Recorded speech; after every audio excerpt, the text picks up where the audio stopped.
ভাঙড়ে বিস্ফোরণ, ভোটের জন্যই বোমা তৈরি হচ্ছিল, ভোট সন্ত্রাসের জন্যই বোমা তৈরি হচ্ছিল, প্রাথমিক তদন্তে এরকমই উঠে এসেছে দাবি এনআইএ সূত্রে। 19 মার্চ ভাঙড়ের বামুনিয়ায় বিস্ফোরণ, তদন্তে এনআইএ। বিস্ফোরণ স্থলের কাছেই ছিলেন ওহিদুল ইসলাম মোল্লা। ধৃত ওহিদুল ইসলাম মোল্লার 30 এপ্রিল পর্যন্ত এনআইএ হেফাজত। একদিকে গোঘাটে বিজেপি প্রার্থীর গাড়িতে ভাঙচুর, অন্যদিকে আরামবাগের তৃণমূল সাংসদ মিতালি বাগের গাড়িতে হামলার ঘটনায় ইতিমধ্যেই 3 জনকে গ্রেপ্তার করা হয়েছে। যেখানে 7 জন হামলাকারীকে চিহ্নিত করা হয়েছে, তার মধ্যে 3 জনকে গ্রেপ্তার করা হয়েছে।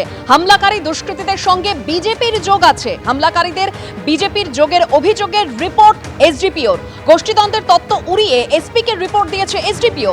গোষ্ঠীদ্বন্দ্বেই সাংসদের গাড়িতে হামলা আগেই রিপোর্ট দিয়েছিল ডিএম।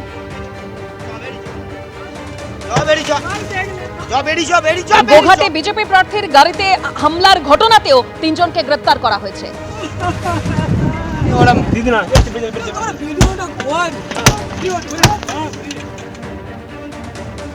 আসি পরের খবরে। ভবানীপুরের পুনরাবৃত্তি এবার বরানগরে।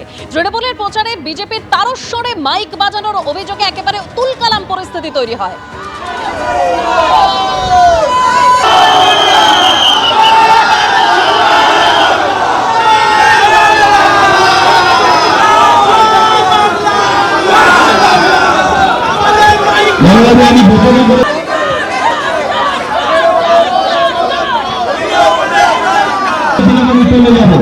আমি চলে যাচ্ছিলাম, কিন্তু আমার দেখুন যেটা হচ্ছে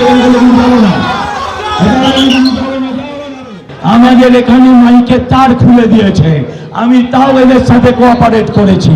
তারপর এরা চোঙা লাগিয়ে অটোতে আমাকে প্রায় ঘন্টা দেড়েক ডিস্টার্ব করেছে। তারপর আমরা সবাইকে ডেকেছি, তারপর আমরা নিজেরা মাইক লাগিয়েছি। কিন্তু আমি বলে দিয়ে যেতে চাই, এই 14 নম্বরের মানুষ আপনারা জেনে রাখুন, 14 একটাও ওয়ার্ডের ছেলে নেই। আমি ছাড়া আমার সাথে একটাও বরানগরের বাইরের লোক নেই। 14 নম্বরের মা বোনেরা জেনে রাখুন, এবার দুর্গা হন, এবার প্রতিবাদ করুন। মাইক কণ্ঠস্বরে তারকেশ্বরে চালিয়ে বাজিয়েই যাচ্ছে, তারস্বরে বাজাচ্ছে, কোনো অসুবিধা নেই। আমি বললাম আপনাদের টাইমটা পেরিয়ে গেছে। তো বললো টাইম পেরিয়ে গেল, আমার নাম সজল, গিয়ে ব্যাকগ্রাউন্ডটা চেক করে নিবি। ওকে গিয়ে বললাম, আমিও বলছি আগের ওর নেতা যিনি আছেন এখানে ছিলেন বরানগরে, তাপস রায়, তাকে গিয়েও জেনে নিতে যে আমার নামও মেজো। এবিপি আনন্দ, এগিয়ে থাকে, এগিয়ে রাখে।